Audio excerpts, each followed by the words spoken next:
বেনারস ভ্রমণের আরেকটি পর্বে আপনাদের অনেক অনেক স্বাগত জানাই।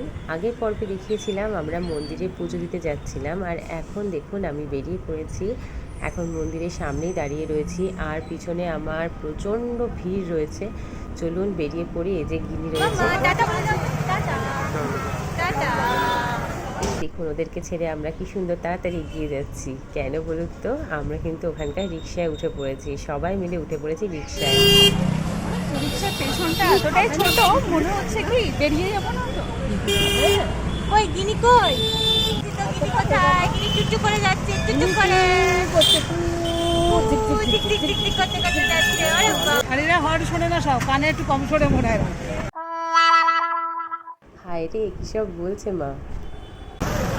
চলো আবার চলে এলাম গধুলিয়া চকে, আর ইচ্ছা আছে এখান দিয়ে একটু গঙ্গা আরতিটা দেখতে যাব। চলুন তাহলে এগিয়ে যাই। আর এই রাস্তাটা ধরেই যাব হচ্ছে গঙ্গা আরতি দেখার জন্য। এই রাস্তায় কিন্তু কোনোভাবেই রিক্সা বা কোনো ভেহিকলস ঢুকে না। গিয়ে শুনলাম আরতি বন্ধ, তাই যাওয়াও বন্ধ। এখন যাচ্ছি সোজা হোটেল। চলুন। মামা এটা ফ্লাইং কিসি করে দাও তো। ওরে বাবা রে, ওরে বাবা, টাটা বাই বাই। এটা হামি দিয়ে দাও, হামি দিয়ে দাও। ওরে বাবা রে, টাটা করে দাও, টাটা করে দাও, টাটা বাই বাই। এখন হোটেলে গিয়ে গিনিকে একটু খাইয়ে নেব, তারপর ফ্রেশ হয়ে আবার বেরিয়ে পড়বো। কোথায় বেরোবো সেটা অবশ্যই দেখাচ্ছি, চলুন। হ্যালো, এখন চলে এসেছি ডেনা চাট ভান্ডারে। দেখতেই পাচ্ছেন এটা একদম আমাদের হোটেলের পাশেই, যে হোটেলে আসলে আমরা রয়েছি সেই হোটেলের পাশেই। আর এখানে দেখুন সব চাট নিয়ে ওরা রেডি, মানুষ আসবে আর সার্ভ করে দেবে। কিন্তু আমাদের ভাগ্য একটু খারাপ যে এখনও পর্যন্ত আমরা ভেতরে গিয়ে বসার সিটটা পাইনি। তো আমরা সেই জন্য বাইরে এই যে দাঁড়িয়ে রয়েছি সবাই মিলে, আর দেখছি কোন সিটটা ফাঁকা হবে আর আমরা ঝপ করে গিয়ে বসে পড়বো।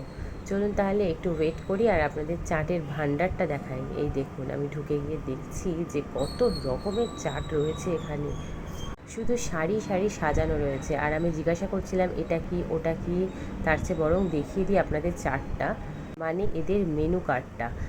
দেখুন এই ভাঁড়ে যেগুলো তুলেছে সেটা কিন্তু হচ্ছে টমেটো চাট। চলুন তাহলে পরপর করে দেখাই যে কী কী চাট এখানে আছে। আর এখানে গিনিও রয়েছে আমার সাথে। চলুন ওকে জিজ্ঞাসা করি আগে ও চাট খাবে কিনা। নিচে কি হচ্ছে মাম্মা? আগুন আগুন, আর নান্না হচ্ছে, নান্না তাই তো। গিনি একটু চাট খাবে, গিনি একটু চাট খাবে।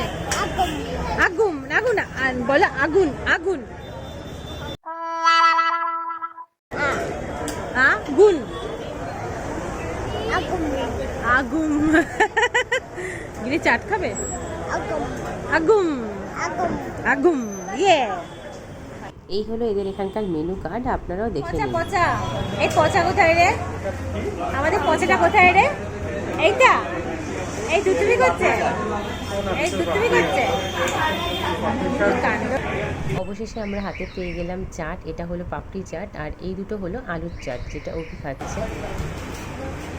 কেমন গো? ঠিক আছে।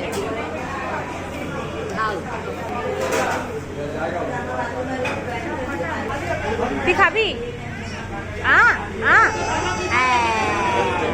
এইবার এসেছে সময় আমার ট্রাই করার, দেখি কেমন লাগে।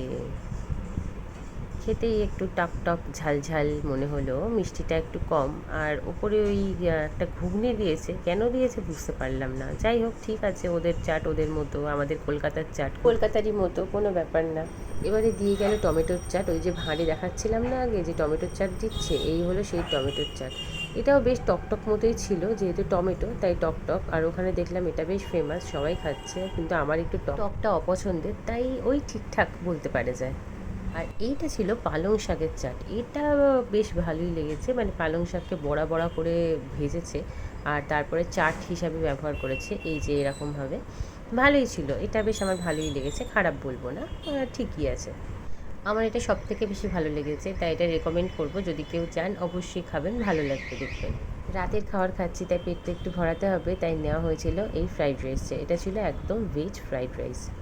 আজ বাবা নিয়ে এসেছিল বেনারসের লোভনীয় বেনারসি পান। দেখুন দেখতেই অসাধারণ লাগছে। তাহলে আজকে ব্লগটা এখানেই শেষ করছি। দেখা হচ্ছে একটা নতুন ব্লগে খুব শিগগিরই। ততক্ষণ আপনারা খুব ভালো থাকবেন, সুস্থ থাকবেন। খুব তাড়াতাড়ি দেখা হচ্ছে। টাটা।